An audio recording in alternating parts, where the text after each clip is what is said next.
देखिए आज हम स्टार्ट कराएंगे आपको एक्सरसाइज 6.5। इसके पहले आप समझ लीजिए कि इसमें कौन कौन सी प्रॉपर्टी लगनी है। हालांकि इनकी जो प्रॉपर्टीज है आप लोग काफी समय से पढ़ रहे हैं। इसमें सबसे पहले जो है वो आपका पाइथागोरस थ्योरम यूज होना है। आपने पाइथागोरस थ्योरम कई सालों से पढ़ रहे होंगे, मेरे ख्याल से क्लास 6 से ही पढ़ाना शुरू कर देते हैं पाइथागोरस थ्योरम।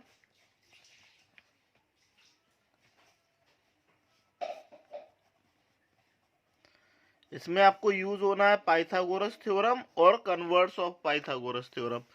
इसको हम बता देते हैं क्या होती है पाइथागोरस थ्योरम। यदि एक ट्राइंगल है ए बी सी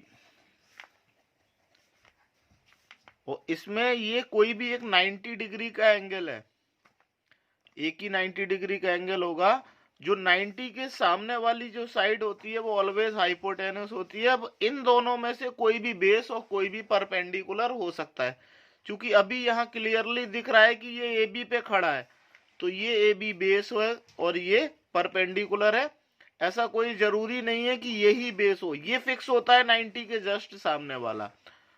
ये दोनों अपनी पोजीशन चेंज हो सकती है इन दोनों की, वो अकॉर्डिंग टू द क्वेश्चन और according to the given angle होता है। खैर, पाइथागोरस थ्योरम जो होती है वो होती है हाइपोटेन्यूस का square is equal to perpendicular का स्क्वायर प्लस बेस का स्क्वायर। यदि हम इस ट्राइंगल पर्टिकुलर ट्राइंगल की बात करें तो ये हो जाएगी A C square is equal to A B square plus B C square. ये हो गई आपकी पाइथागोरस थ्योरम। नेक्स्ट होता है आपका कन्वर्स ऑफ पाइथागोरस थ्योरम। हालांकि आपको दोनों थ्योरम की प्रूविंग होती है इनकी, लेकिन इस साल के सिलेबस में 2020-21 के सिलेबस में इसकी प्रूविंग जो है वो डिलीट कर दी। इससे रिलेटेड क्वेश्चंस इनकी एप्लीकेशंस आएगी, बट थ्योरम प्रूव करने को बोर्ड ने जो है वो रिड्यूस कर दिया सिलेबस, तो इसलिए हम थ्योरम को छोड़कर थ्योरम प्रूव आपको नहीं करा रहे हैं और बाकी इनकी प्रॉपर्टीज समझा दे रहे हैं। कन्वर्स ऑफ पाइथागोरस थ्योरम में क्या होता है, अगर हम इसी फिगर को देखें जिसमें कि ये एंगल 90 डिग्री ना हो, अभी क्या था ये एंगल यहां पर था, एंगल बी 90 डिग्री था, देन ये होता था। इसके उल्टा होता है if in triangle A B सी,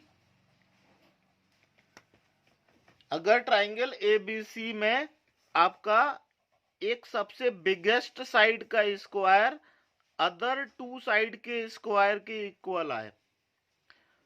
याद रखिए, जो बिगेस्ट साइड का स्क्वायर अदर टू साइड के स्क्वायर के इक्वल आए, देन एंगल बी जो होगा या बिगेस्ट साइड के सामने वाला एंगल जो होगा वो 90 डिग्री होगा। फिर से समझ लीजिए, अगर बिगेस्ट साइड और हमेशा ट्राइंगल में, राइट ट्राइंगल में बिगेस्ट साइड हाइपोटेन्यूस होती है।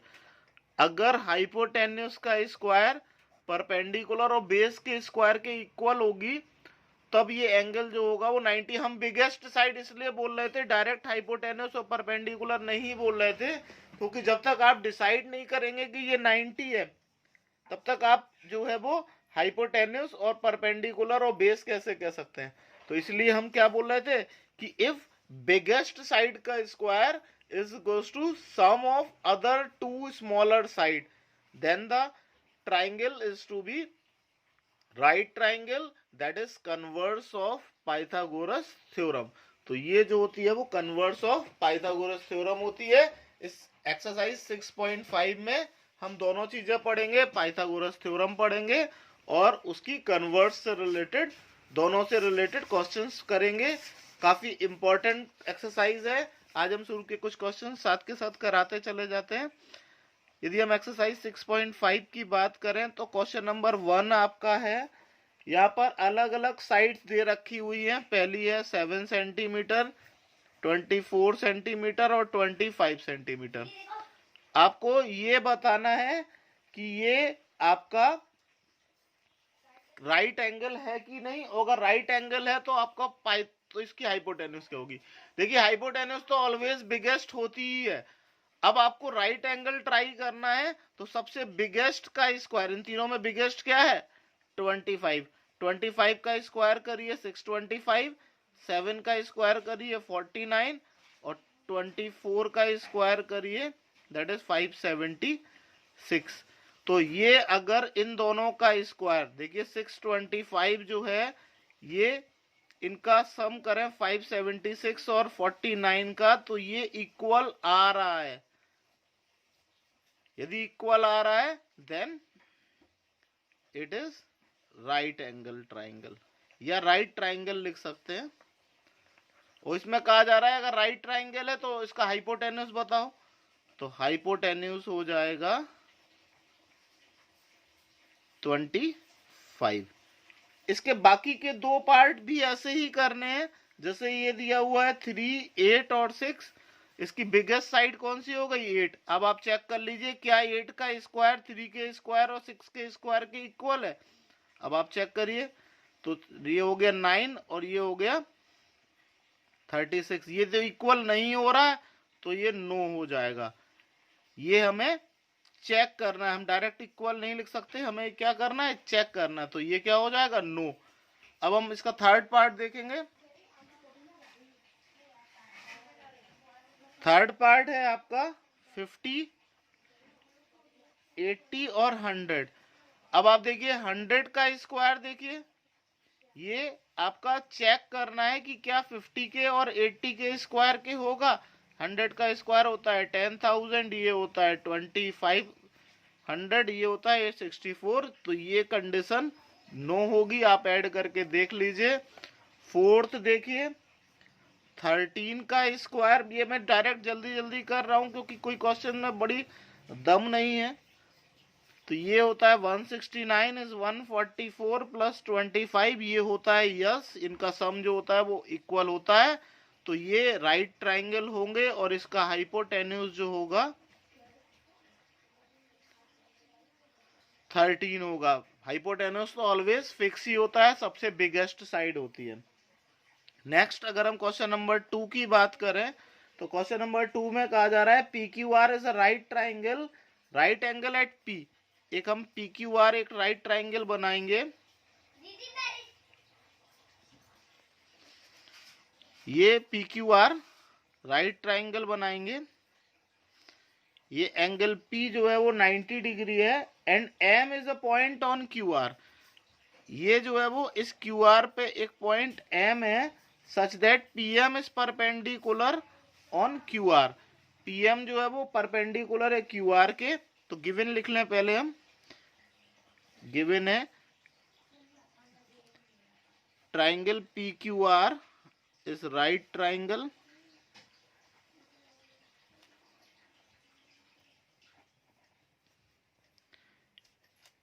Angle P is equal to 90 डिग्री और PM is perpendicular to RQ। आपको ये प्रूव करना है कि PM square is equal to QM into MR। देखिए हमने पिछली एक्सरसाइज में भी कुछ इस टाइप के क्वेश्चंस करे थे जिसमें कुछ इस टाइप के प्रूव करने होते थे। तो मैंने आपको उसमें भी बताया था कि आप एक कुछ रफ में चेक कर लें कि ये कंडीशन कैसे आएगी। एक हम रफ कॉलम बनाए, ये सारी वर्किंग जो है वो रफ में ही करनी है। तो ये क्या चाहिए हमें PM स्क्वायर QM और MR के इक्वल। तो PM स्क्वायर को हम PM इंटू PM लिख सकते हैं, QM और इसको इंटू MR। 2 PM हो गए। अब एक QM को अगर हम इधर ले जाएं और इसको इधर ले आए तो क्या ऐसा कोई ट्राइंगल पॉसिबल है। QM अभी मल्टीप्लाई था, नीचे आएगा डिवाइड हो जाएगा, यहाँ पर MR बचा क्योंकि QM चला गया, ये PM उधर से उस साइड में जाएगा तो ये डिवाइड हो जाएगा। तो अब आप देखिए हमारे पास पॉसिबल ट्राइंगल क्या क्या हो सकते हैं। एक ट्राइंगल PMR हो सकता है, एक ट्राइंगल PQM हो सकता है। तो क्या ऐसे कोई ट्राइंगल है। देखिए PMR भी है और PQM भी है। तो ये दो ट्राइंगल हमारे पास अवेलेबल है। तो हमें इन्हीं दो ट्राइंगल को अगर हम सिमिलर कर लें तो और उनकी करस्पॉन्डिंग साइड्स के रेशियो कुछ इस टाइप से रख लें तो हमारी जो प्रूविंग आ जाएगी। तो इन दोनों को हम सिमिलर कैसे करेंगे अब आप समझिए। सबसे पहले हम क्या करें, ये ट्राइंगल ले लें PMR एंड ट्राइंगल PQR। हम डायरेक्ट नहीं ले रहे हैं PMR और PQM को, पहले हम PMR को PQR के सिमिलर करेंगे, क्योंकि डायरेक्ट में कोई कंडीशन बन नहीं रही है। आप चेक कर लीजिए, अगर हम देखें इन दोनों में सिर्फ एक 90 मिल रहा है और कुछ भी नहीं मिल रहा है सेम। तो इसलिए हम क्या कर रहे हैं, पहले इंडिविजुअल दोनों को बड़े वाले ट्राइंगल के सिमिलर प्रूव करेंगे और बाद में इन दोनों को आपस में सिमिलर कर देंगे। वो मैं करके दिखाता हूं, आप चेक कर लीजिएगा। पहले हमने क्या किया, PMR और PQR को लिया, तो angle PMR is equals to angle RPQ। ये दोनों एंगल कैसे हो रहे हैं, 90 डिग्री के, ये भी 90 है और ये भी 90 है, ईच 90। इसके अलावा angle PRM is equals to angle PRQ। ये एंगल जो हो रहा है ये इस वाले ट्राइंगल में भी है और पूरे में भी है, तो ये जो है वो एंगल दोनों में कॉमन हो रहा है। Therefore triangle PMR is similar to triangle PQR by AA। तो ये दोनों ट्राइंगल सिमिलर होंगे, इसको मान लेंगे हम इक्वेशन नंबर 1। अब हम ले लेंगे अब कौन सा triangle, in triangle PQM and triangle PQR। अब PQM को PQR के सिमिलर करके देखें तो यहां पर भी हो जाएगा angle PMQ is equal to angle RPQ each 90, और इसके अलावा angle PQM is equal to angle PQR। ये हो गया कॉमन। फिर से यहां देख लीजिए, ये एंगल और ये एंगल दोनों 90 और ये एंगल दोनों में कॉमन, तो AA से दोनों ट्राइंगल सिमिलर हो जाएंगे। Therefore triangle PQM is similar to triangle PQR by AA। अब आप देखिए, ये ट्राइंगल PMR भी PQR के सिमिलर, PQM भी PQR के सिमिलर, तो ये दोनों आपस में भी फ्रॉम 1 एंड 2, ये वाला भी इसके सिमिलर, ये वाला भी इसके सिमिलर, तो ये दोनों आपस में सिमिलर होंगे। तो क्या हो जाएगा, PMR is similar to PQM। अब ये दोनों सिमिलर आ गए, जब सिमिलर आ गए तो ये कंडीशन तो हम पहले से ही ढूंढ के रखे थे, तो बस ये आप ये सीधे सीधे डायरेक्ट ले लो। जब ये सिमिलर हैं तो उनके करस्पॉन्डिंग साइड्स के रेशियो भी सेम होंगे, तो PMR का PM और PQM का MR, सॉरी PQM का QM और फिर PMR की साइड MR और PQM की PM के इक्वल होगी। यहां पर हम लिख देंगे ratio of sides of similar triangle. बस यहां पर लास्ट लाइन में हमें बस इन दोनों को क्रॉस मल्टीप्लाई करना है, तो PM इंटू PM हो जाएगा PM square is equal to QM into MR। यही हमें प्रूव करना था, तो ये इजिली आपका प्रूव हो गया। ये क्वेश्चन नंबर 2 तक मैंने बता दिया। अगले वीडियो में मैं आगे के क्वेश्चन आपको बताऊंगा और आप ट्राई करिएगा क्वेश्चन नंबर 3 बिल्कुल सेम पैटर्न में ही करना है आपको।